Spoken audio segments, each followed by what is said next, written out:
Представете си двама мъже, изправени в пустиня. Между тях, на земята, парчета от животни, разсечени на половини. Юница, коза, овен. Миризма на кръв във въздуха. Хищните птици се опитват да се спуснат. Един от двамата трябва да премине през средата на парчетата. Той върви в кръвта и казва без да говори на глас: нека стане с мен същото, ако наруша словото си. Нека бъда разсечен като тези животни. Тази сцена не е филм. Тя е в Битие, глава 15. И не е древен фолклор. Това е точно начинът, по който светът на древния Близък изток сключваше завет. Еврейската дума е берит. Глаголът, който винаги идва с нея, е карат. Да отсечеш. Не сключваше завет. Ти отсичаше завет. Берит се появява почти 290 пъти в Стария завет. Това е една от най-важните думи в цялата Библия. Но преводът на български завет скрива оригиналната тежест. Не е договор, не е приятелско споразумение, не е партньорство. Това е клетва, запечатана с живот. И в Битие 15 вече има нещо странно. Само един от двамата минава между половините. Авраам спи. Дълбок сън. Голям ужас го обзема. Този, който върви в кръвта, е Бог, във формата на димяща факла и пламтяща пещ. Бог поема сам условното проклятие. Авраам не подписва нищо, само наблюдава. Този насилствен образ е сърцето на Библията. Защото историята на заветите е историята на това, с кого Бог се е свързал и какво се е случвало всеки път, когато тази дума, берит, е била отсичана отново. От Адам до Исус са 7 момента. 7 пъти, в които небето се накланя към земята и казва: това тук сега е ангажимент. Днес ще преминем през тях, поред. Един по един. Какво се промени, какво остана и как последният, в нощта, в която Исус вдига чашата на вечерята, приключва нещо, което започна там назад, преди първата двойка да бъде изгонена от градината. Един – заветът с Адам.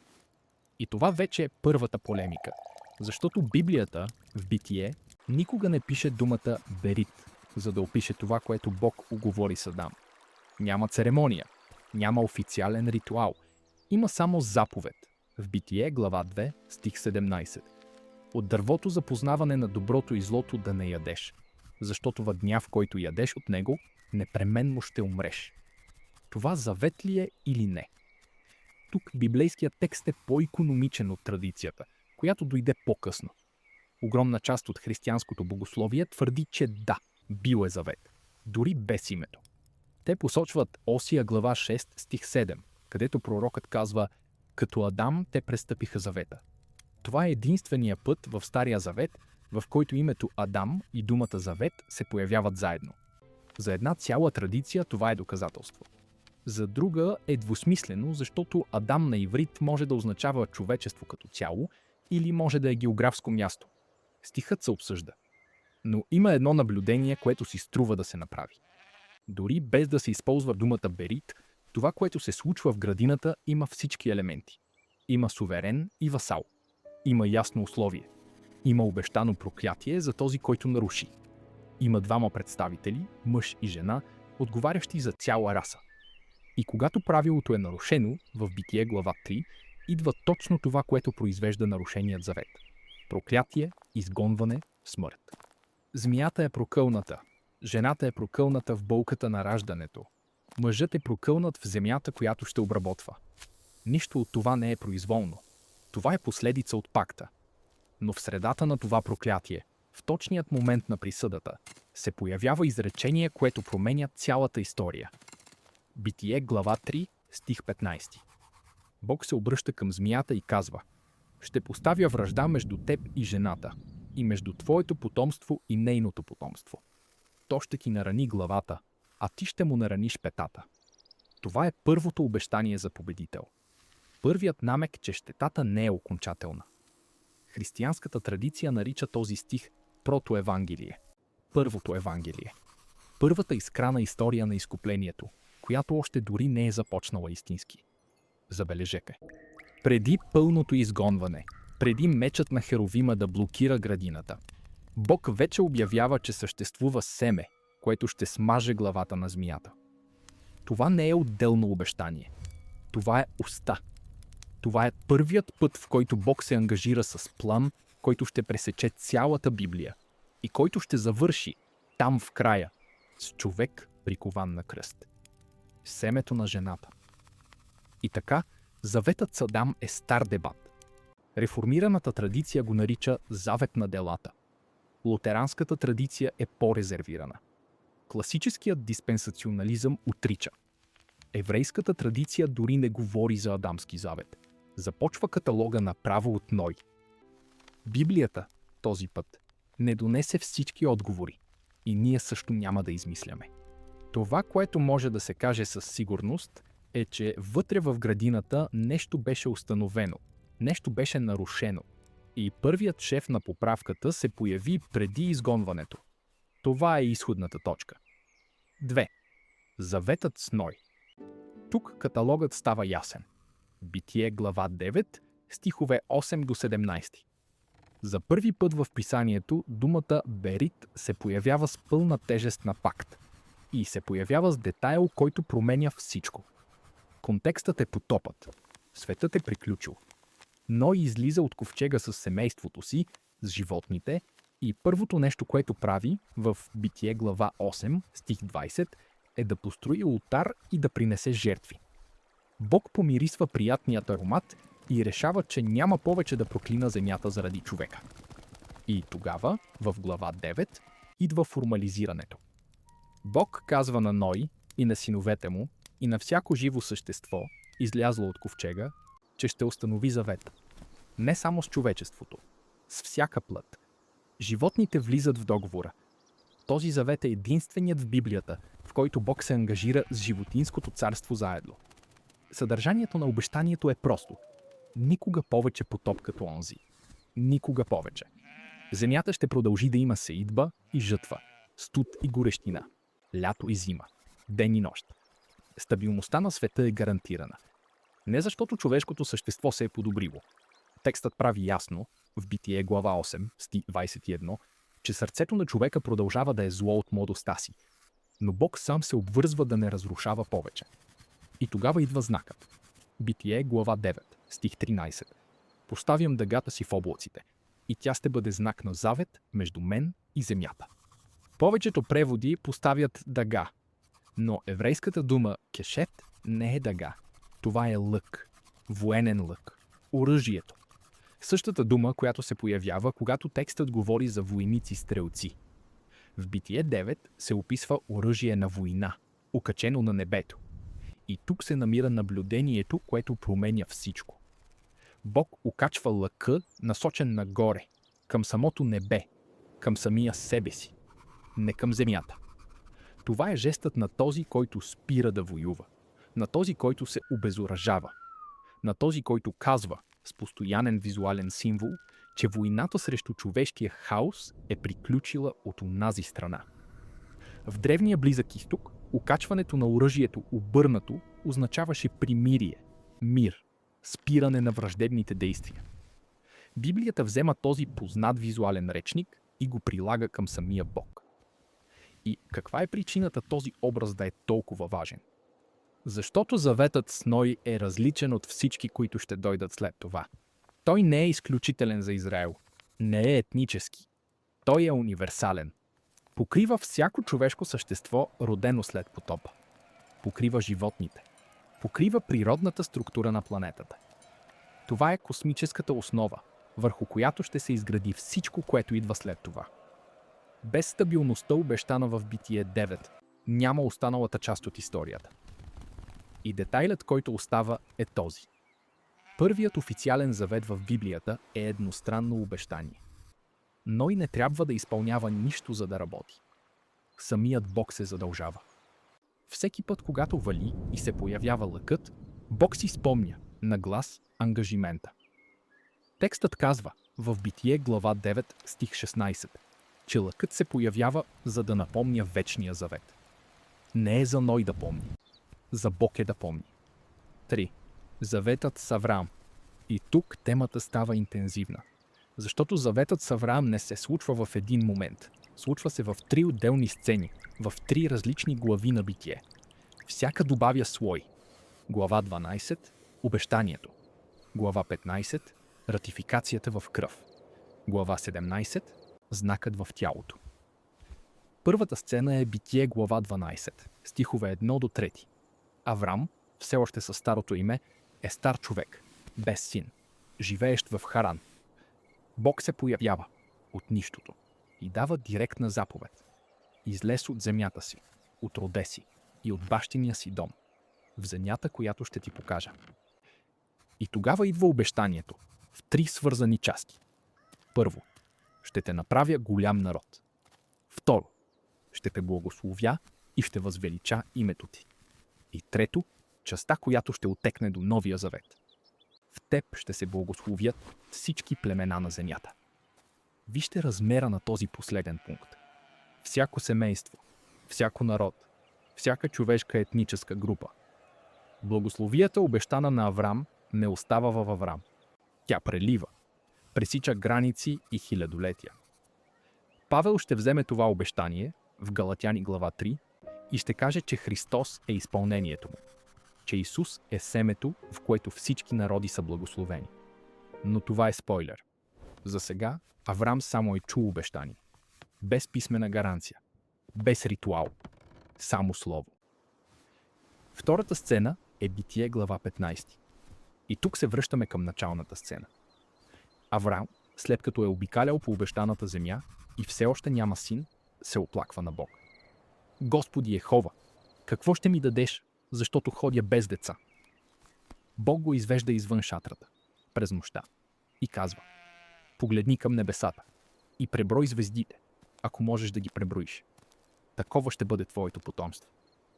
Аврам вярва. И текстът в Битие глава 15 стих 6 прави изречението, което ще стане знаме на Павел. И Аврам повярва в Господа, и той му го вмени за правда. Но Аврам все още иска гаранция. И тогава Бог го моли да вземе 5 животни. 3-годишна юница, 3-годишна коза, 3-годишен овен, горголица и гълъбче. Аврам разсича първите 3 на половина и поставя половините една срещу друга. Образува коридор от кръв. Птиците не са разделени, остават цели отстрани. Върху Аврам пада дълбок сън, с голям ужас. И Бог се появява като дим и огнена факла, преминаваща между половините. Този ритуал е карат берит в буквалната форма. Обичаят беше двамата партньори на пакта да минават заедно между парчетата, казвайки без думи: нека стане така с мен, ако наруша. Но в Битие 15 само Бог минава. Аврам остава да спи, извън коридора. Бог поема върху себе си условното проклятие от двете страни. Ако Аврам се провали, Бог плаща. Ако потомството на Аврам се провали, Бог плаща. Това е най-радикалната клетва в Библията. Бог сам се ангажира да поддържа пакта, дори ако другата страна не може. Третата сцена е Битие глава 17, 14 години по-късно. Аврам сега е на 99 години. Бог се появява отново и подновява завета. Сега с телесен знак – обрязването. Всеки мъж в дома на Аврам трябва да бъде обрязан на 8-я ден. Еврейската дума за този ритуал е брит мила, буквално завет на отсичането. Физически знак, постоянен, необратим, че това тяло принадлежи на Бога, който се яви на Аврам. И защо на 8-я ден? Други народи от древния Близък изток също обрязваха. Египтяните, едомитите, моавитите, но те правеха това в пубертета или при сватбата, като ритуал на преминаване към зрял живот. Израел правеше това на 8-я ден, преди детето да направи каквото и да било, преди да заслужи, преди да избере. Знакът идваше първи. Принадлежността беше преди заслугата. Това е различно. Това е радикално. Заветът не е награда за добър избор. Това е белег на произхода. И тогава също се променя името. Аврам, което означава възвисен баща, става Авраам, баща на множество. Сарай става Сара. Имената се променят, защото идентичността се променя. Когато Бог отсече завет с някого, този някой вече не е същия човек. Има друга история сега. Заветът с Авраам е следователно 3 неща, ушити в едно. Обещание за универсална благословия, ратификация в кръвта на разсечените животни, където само Бог минава, и телесен знак на 8-я ден, преди всякаква заслуга. Римляни глава 4 и Галатяни глава 3 ще вземат този цял пакет и ще кажат, че той е прототипът на вярата. Авраам беше обявен за праведен чрез доверието в Бог, преди обрязването, преди закона. Заветът с Авраам става препратката, мярката, кълъпът на това, което завет означава, когато Бог е този, който предлага. И именно от него ще се развие следващата сцена. Защото потомците на Авраам, векове по-късно, ще бъдат роби в Египет. И Богът, който отсече завет с димящата факла, ще се появи в капина, която гори без да изгаря. И ще каже на Моисей, че си е спомнил, че кръвта все още важи, че обещанието не е изтекло. И че е дошъл часът да се изпълни частта от историята, в която потомството на Авраам става народ, и народът получава закон, и законът е изписан на камък. 4. Заветът с Моисей. Изход, глава 19. Народът, който беше 70 души при слизането в Египет, сега е множество. Излезе от робството след стар човек с тояга. Премина море. Яде манна от небето. Пи вода, която бликна от скалата. И сега е разположен в подножието на планина в пустинята. Синай. И Бог казва изречение, което определя всичко. Изход, глава 19, стихове 5 и 6. Ако наистина слушате гласа ми и пазите завета ми, тогава ще ми бъдете особено притежание измежду всички народи, защото цялата земя е моя. И вие ще ми бъдете царство от свещеници и свят народ. Тук думата Берит се появява отново, но тонът се промени. При Аврам Бог премина сам през парчетата. На Синай Израел трябва да отговори. Планината е покрита с дим, трепери, гръмотевици, звук на тръба, режещ въздуха. Текстът в Изход, глава 19, стих 18, казва, че планината цялата димеше, защото Господ беше слязал върху нея в огън. Народът се отдалечава от страх. Моли Моисей да отиде сам. И Моисей се качва. Там горе получава 10 заповеди. Изход, глава 20. Но заветът не е само 10. Това е целият блок от закони, който върви от глава 20 до 23. И тогава, в глава 24, идва церемонията. Моисей слиза. Построява олтар в подножието на планината. 12 камъка, по един за всяко племе. Принася в жертва телета. Взема половината от кръвта и я слага в купи. Другата половина пръска върху олтара. Чете на глас книгата на завета, за да чуе целият народ. И народът отговаря в Изход, глава 24, стих 7. Всичко, което Господ е казал, ще направим и ще се покорим. Тогава Моисей взема кръвта от купите и я пръска върху народа. И казва изречението, което ще отекне 1500 години по-късно, в устата на Исус. Ето кръвта на завета, който Господ направи с вас. Тази кръв не е символична, тя е буквална. Пръска по дрехите, петни, бележи. Целият Израел е покрит с волска кръв. И какво казва тази сцена? Че сега и двете страни са вътре в пакта. В Битие 15 само Бог премина. В Изход 24 народът е включен в кръвта. Те подписаха. Но има едно жестоко наблюдение, което трябва да се направи тук. Този завет е първият, който е условен. Забележете добре думата, която Бог използва там, в глава 19. Ако слушате, ако пазите. Благословията идва, ако народът се покори. Проклятието идва, ако народът не се покори. Левит глава 26 и Второзаконие глава 28 описват подробно двата списъка. Благословии от едната страна, проклятие от другата. Един до друг. И историята на Израел оттам нататък ще бъде точно това. Цикъл. Покорност, благоденствие, забравяне, падане, дисциплиниране, викане за помощ, връщане, отново покорност. Книгата на съдиите е този цикъл, повтарящ се 7 пъти. Пророците ще наричат Израел прелюбодейка. Осия, глави 1 и 2, ще използват образа на изневерения брак. И защо? Защото Синай е пакт на брачен завет. И Израел наруши словото. И има още един слой. Мойсей се връща от планината с плочите, а народът там долу е направил златен телец. Изход глава 32. Заветът беше нарушен преди камъкът дори да стигне до земята. Мойсей хвърля плочите, те се разбиват. Качва се отново, Бог пренаписва в глава 34. Но щетата вече показа едно нещо, което ще стане тема на целия Стар Завет. Човешкото сърце не може да се справи с изпълнението на Синай. Заветът на планината е свят, е справедлив, е добър и е невъзможен. И тази невъзможност не е дефект, тя е откровение. Заветът с Мойсей служи, наред с други неща, да изложи на показ, че никой не достига правдата със собствена сила, че пълното покорство е линийка, която никой не докосва. И това откритие ще отвори пространство, векове по-късно, за ново обещание. 5. Свещеническият завет. Този много хора забравят, но Библията го разказва с главни букви.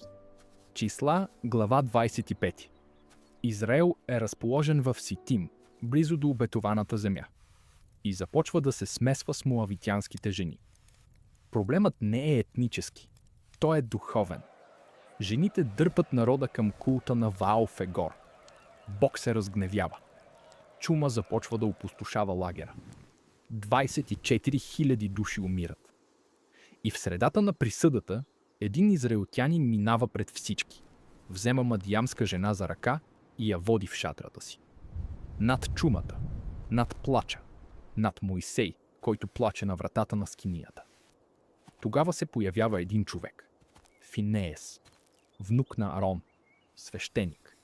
Взема копие, влиза в шатрата след двойката и пронизва двамата с един удар. Чумата спира и Бог говори с Мойсей. Числа, глава 25, стихове 12 и 13. Ето, давам му завета си на мир. И той и потомството му след него ще имат завета на вечно свещенство, защото показа ревност за своя Бог. Еврейският израз е Берит Шалом, завет на мир. И веднага след това Берит Кехунат Улам, завет на вечно свещенство. Какво се случва тук? Бог отделя конкретна свещеническа линия. Не е който и да е левит.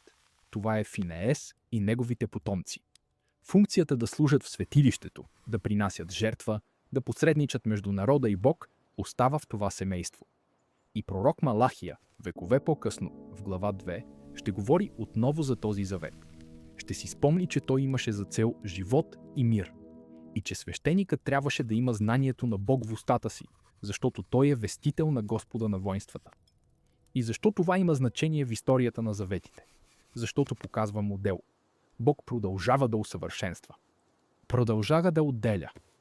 Универсалната благословия на Ной става етническата благословия на Авраам. Етническата благословия на Авраам става народът на Мойсей. Народът на Мойсей сега има свещеническо семейство, отделено вътре в него. Всяка стъпка по-специфична. Всяка стъпка сочеща към някого уникален, който все още ще се появи. И тази посока, от широкото към тясното, ще достигне накрая до един единствен човек. 6. Завета с Давид. Втора царе, глава 7. Давид е цар. Завладя Йерусалим. Донесе ковчега на завета в града. Има кедров дворец. И гледа към скинията, която все още е кожена шатра. И казва на пророк Натан едно просто нещо. Аз живея в хубава къща, а ковчегът на Бог живее в шатра. Искам да построя къща за Господа. Натан при първия импулс казва: върви, Бог е с теб. Но онази нощ словото на Господ идва при Натан. И това, което Бог отговаря във 2 царе глава 7, е дълбока игра на думи. Давид иска да построи къща за Бог. Бог казва: аз ще ти построя къща. Къща на иврит е байт. Думата има двоен смисъл. Може да бъде сграда, може да бъде династия, линия, семейство, което преминава през поколения. Бог казва: Давиде, ти няма да ми построиш храм. Твоят син ще построи. Но аз ще построя нещо много по-голямо от камък. Ще построя династия, която не свършва. И тогава идва обещанието. Втора царе, глава 7, стихове 12 и 13. Когато се изпълнят дните ти, ще възкреся след теб потомъка ти, който ще произлезе от теб, и ще утвърдя царството му. Той ще построи дом за името ми и ще утвърдя престола на царството му за винаги. Вижте думата отново. Семе. Същата дума на протоевангелието, същата дума на обещанието към Авраам, сега канализирана в един единствен дом. И най-тежкото изречение идва в стих 16. Твоят дом и твоето царство ще бъдат утвърдени за винаги пред теб. Твоят престол ще бъде установен за винаги. Псалм 89 и Псалм 132 ще вземат това обещание и ще го пеят. Ще повтарят, че Бог се закле на Давид в своята святост, че заветът с Давид не може да бъде разтрогнат. Но Давид умира. Соломон наследява. Соломон построява храма. После Соломон западва. Царството се разделя. Добри царе, лоши царе. Храмът е разрушен от вавилонците през 586 преди Христа. Династията изглежда свършена. Потомците на Давид отиват в изгнание. И тогава Божият народ си задава въпроса, който преминава през целия Стар Завет. Къде е синът на Давид? Пророците започват да говорят за цар, който ще дойде.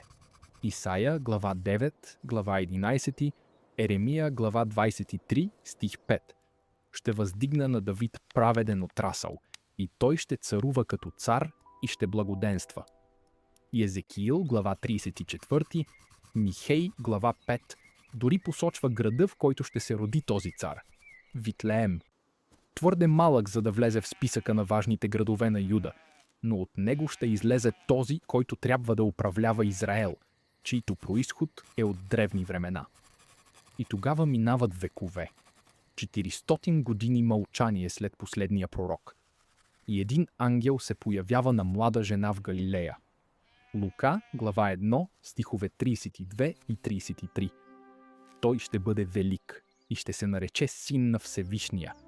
И Господ Бог ще му даде престола на баща му Давид. И ще царува вечно над Якововия дом. И царството му няма да има край. Заветът с Давид не беше умрял. Беше чакал. 7. Новият завет. И тук стигаме до последното действие. Това, което прави всичко да си пасне. Преди Новият завет да се появи на практика, той се появява в пророчество. Еремия е в Йерусалим, виждайки града да бъде разрушен, храма да гори, народа отвеждан в вериги. Заветът на Синай беше толкова нарушен, че наказанието на завета падна. Проклятията на Левит 26 и Второзаконие 28 се изпълниха пред очите му. И в средата на тази катастрофа Еремия получава едно от най-сладките слова на Библията. Еремия глава 31, стихове 31 до 34. Ето, идват дни, казва Господ, в които ще направя нов завет с дома на Израил и с дома на Юда. Не такъв като завета, който направих с бащите им в деня, в който ги хванах за ръката, за да ги изведа от земята на Египет, който завет те нарушиха. Ще положа закона си вътре в тях и в сърцата им ще го напиша. И ще бъдат техен Бог, и те ще бъдат мой народ. И няма да учи вече никой ближния си, казвайки «Познайте Господа», защото всички ще ме познават, от най-малкия до най-големия. Защото ще простя беззаконието им и греховете им няма повече да помня. Вижте размера на това, което се казва. На Синай законът беше написан на камък, сега ще бъде написан в сърце. На Синай народът се нуждаеше от посредник. Моисей се качи за нацията. Сега всеки ще познава Бог директно. На Синай кръвта беше от теле. Сега грехът ще бъде простен по друг начин. И Езекиил в глава 36 допълва образа. Бог отнема каменното сърце и поставя сърце от плът. Поставя самия дух вътре в човека. Но кога? И как? Векове това виси във въздуха. Пророци умират, народ се връща от изгнание, реконструирайки по малък храм, очаквайки цар, който не идва. До една нощ в Йерусалим, в наета стая на втория етаж на някаква къща. 13 мъже вечерят. Един от тях взема хляба, разчупва го, разпределя. Взема чашата, вдига я и казва изречение, което никой на онази маса не очакваше да чуе. Лука глава 22, стих 20. Тази чаша е новият завет в моята кръв, която се пролива за вас. Първо Коринтияни глава 11 повтаря същото изречение. Матей глава 26 също. Берит Хадаша. Нов завет. Словото на Еремия 31 възкръснало в гласа на Исус. И вижте какво прави. Не взема теле. Не пръска животинска кръв по дрехите на учениците. Сочи към самата чаша и казва: това е моята кръв, кръвта на завета. И тогава си спомнете Битие глава 15, разсечените животни, коридорът от кръв, само Бог, минаващ между половините. Тази сцена чакаше отговор 2000 години. При Аврам Бог премина сам, казвайки: ако този завет се провали, аз плащам. И в нощта на Пасхата в Йерусалим, на ниската маса на онази вечеря, седи Богът, който обеща да плати. И на следващата сутрин той плаща. Евреи глава 9, стихове 12 до 15 ще обедини всички тези нишки. Ще каже, че Христос влезе в светилището не с кръв от козли и телета, а със собствената си кръв и придоби вечно изкупление. Че Той е посредникът на нов завет. Че чрез смъртта му призованите получават вечното наследство, което беше обещано. Семето от Битие 3, стих 15, смазва главата на змията, бивайки ранено в петата. Лъкът, насочен нагоре в Битие 9, показва, че Бог не е се отказал от земята. Обещанието на Авраам за благословия за всички народи се изпълнява в един човек, който излиза от Галилея и говори с самарянка, с римлянин, с финикийка, с който и да е. Законът на Моисей получава изпълнение в единствения, който успя да го изпълни. Заветът на мир с Финеес се изпълнява в окончателен първосвещеник. Престолът на Давид получава цар, който не умира. И каменното сърце получава трансплантация от плът у всеки, който се отвори за това. И тогава погледнете отново началната сцена. Двама мъже, изправени в пустиня. Животни, разсечени на половини. Миризма на кръв. Безмълвна клетва, която казва: ако този завет се провали, нека бъда разсечен като тези животни. Карат Берит. Да отсечеш завет. Цялата Библия е историята на един Бог, който се предложи да бъде разсечен. Който пое страната на пакта, която знаеше, че човекът няма да изпълни. Който избра, там в Битие 15, сам да премине през коридора от кръв. И който дойде в пълнотата на времето и беше наистина разсечен. Прикован на дърво, извън портите на града, проливайки кръвта на новия завет. Ето защо историята на заветите не е списък. Тя е една единствена дъга. Всеки пакт е искра от същия пламък. Адам получава обещание, преди да напусне градината. Ной получава лък, насочен към самото небе. Аврам вижда факла да минава между парчета. Израел чува глас в дима на Синай. Финеес получава мир в средата на чума. Давид получава престол без край. И една наета стая в Йерусалим получава изречението, което шие всичко. Берит, в края, не е човешка клетва. Това е начинът, по който Богът на Библията откри да каже: аз не си тръгвам. Дори ако вие ме оставите. Дори ако вие нарушите всичко. Дори ако трябва аз да платя. И когато отворите последната книга на Библията, в Откровение глава 21, и Бог казва: ето, правя всичко ново. Виждате последния шеф на тази огромна дъга. Градината от Битие, затваряща се като нов град, с агнето в центъра. И народът най-после живеещ с Бога, който винаги е искал да живееш него. Всичко започна с думата «отсичам» и завършва с думата «нови». Ако това видео ти помогна да видиш как тези завети се свързват, изпрати го на някого, който също би искал да види това. Остави лайк, той помага много на канала да расте. И ако още не си абониран, си струва да кликнеш на бутона, за да не пропуснеш следващите. До следващото видео.